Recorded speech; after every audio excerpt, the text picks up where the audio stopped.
L'UE a créé une réglementation contre la cryptographie, mais il se demande pourquoi vous en êtes-vous donné la peine. De toute façon, c'est une arnaque. Bonjour, bonsoir, bon après-midi, où que vous soyez, quand vous êtes. Merci d'avoir regardé mes vidéos. Je m'appelle Davinci Jérémy. Tu sais comment je vais? Je suis dans le tuyau 5 par 5. Où? Rester en vie ici à Dubaï. Oui. Vous savez quoi? Tous les jours, non? En crypto, c'est soit un jour glorieux, alors que les marchés sont en plein essor, soit c'est un jour triste, car, vous savez, une sorte de nouvelle vous déprime, n'est-ce pas? C'est un cycle de haut et de bas. Mais nous sommes ici tous les jours parce que la cryptographie sera l'avenir. Nous devons donc, vous savez, en parler tous les jours et voir ce qui se passe, lire les informations, découvrir ce que font les gouvernements pour pouvoir leur échapper et qu'ils ne nous dérangent pas. Et oui, et continuons notre vie. Et oui, le gouvernement va constamment déranger les crypto-monnaies et l'univers crypto. Alors oui, il y aura toujours une part de cela, surtout avec le refus de l'ETF, ce qui est probablement une bonne idée. Cela ne devrait jamais être un ETF, car ce serait une arnaque, mais c'est une autre histoire. Bon, passons aux nouvelles d'aujourd'hui. De quoi parle-t-on? La première chose est que les régulateurs européens précisent que le calendrier de MiCA ne garantit aucun actif cryptographique sûr. Vraiment? D'accord. Très bien. Ainsi, l'autorité européenne du marché des valeurs mobilières, l'ESMA, s'apprête à mettre en œuvre la réglementation du marché sur les actifs cryptographiques MiCA. Le régulateur a émis plusieurs avertissements cryptographiques dont les investisseurs et les utilisateurs de fournisseurs de services cryptographiques doivent être conscients, en particulier avant la mise en œuvre complète du MiCA. Le régulateur a mis en garde, même avec la mise en œuvre du MiCA, les investisseurs particuliers doivent être conscients qu'il n'existe pas d'actifs cryptographiques sûrs, ce qui signifie qu'ils n'en achètent tout simplement pas. Nous faisons de notre mieux pour vous protéger. N'en achetez pas. Pourquoi même créer une réglementation si vous dites aux gens que c'est une perte de temps? Dites simplement que c'est une perte de temps. N'en achetez pas. Et si vous le faites, c'est votre perte. Si vous perdez de l'argent en crypto, c'est votre faute.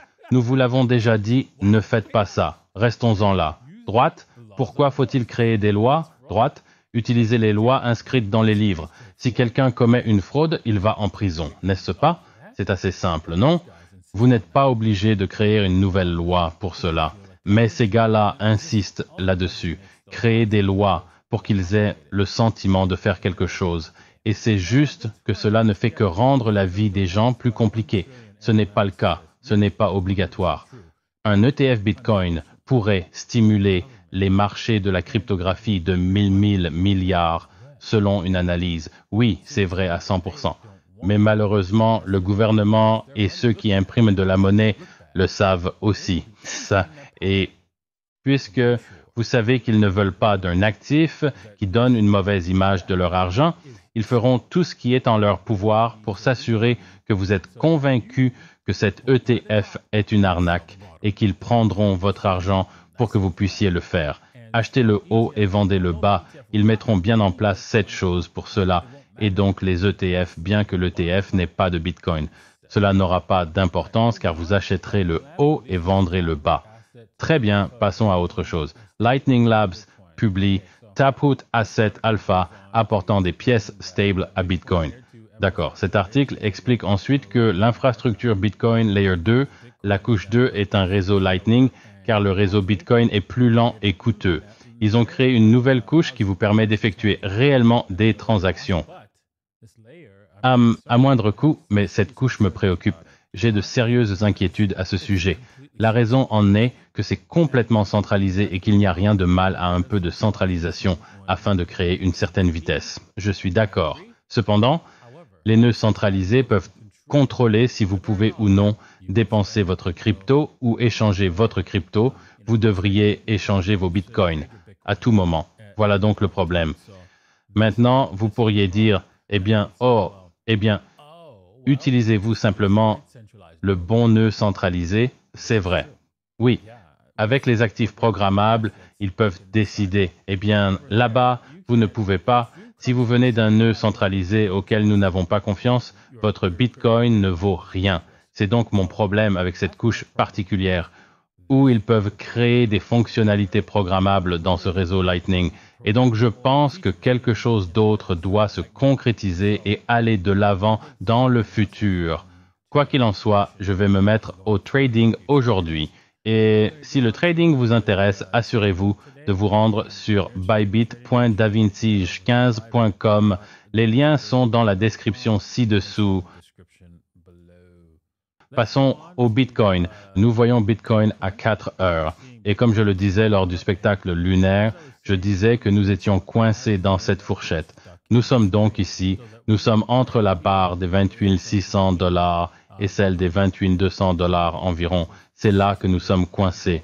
Cette plage pourrait se rompre. Il semble qu'il veuille descendre vers le bas parce que cette évolution vers le haut n'est pas durable. C'était un déplacement rapide jusqu'ici. Et si nous ne faisions pas un drapeau de taureau, à moins que nous ne fassions pas un drapeau de taureau, cela n'éclaterait pas. Il n'y a pas de drapeau taureau ici. Et oui, toutes sortes d'optimisme a été rejeté. C'était une tendance haussière ici. Comme il s'agissait d'une hausse et d'un boom, il s'est simplement effondré. Cela dit, je pense que cela finira par s'effondrer.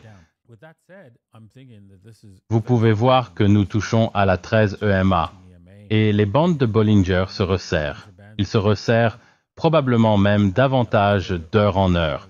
Voyons, jetons un coup d'œil à cela. Oui, nous y voilà. Un grand pas en avant pourrait donc se produire aujourd'hui. Il se peut que cela reste dans cette fourchette.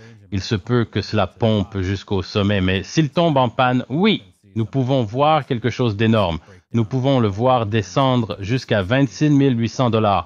Passons à Ethereum. D'accord, donc Ethereum dit clairement, ouais, au revoir, c'est fini. D'accord, on pourrait pomper encore une fois, mais ce n'est pas bon.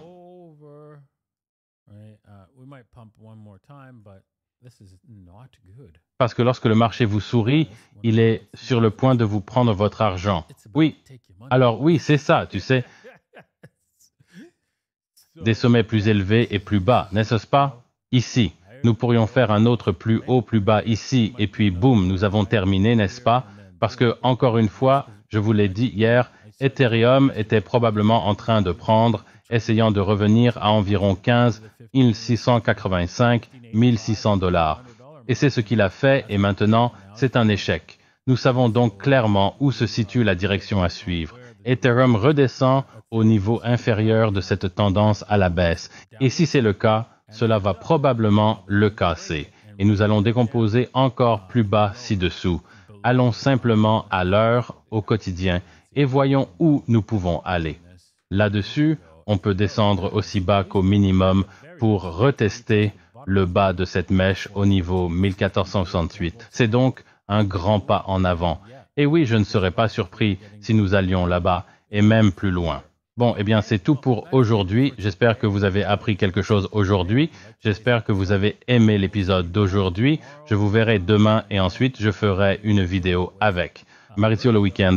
Alors, assurez-vous de rester à l'écoute pour cela. Je fais cette vidéo aujourd'hui avec Maurizio et je pourrais même faire quelque chose dimanche, mais aucune garantie de la direction. Très bien, merci d'avoir regardé et à demain. Acclamation.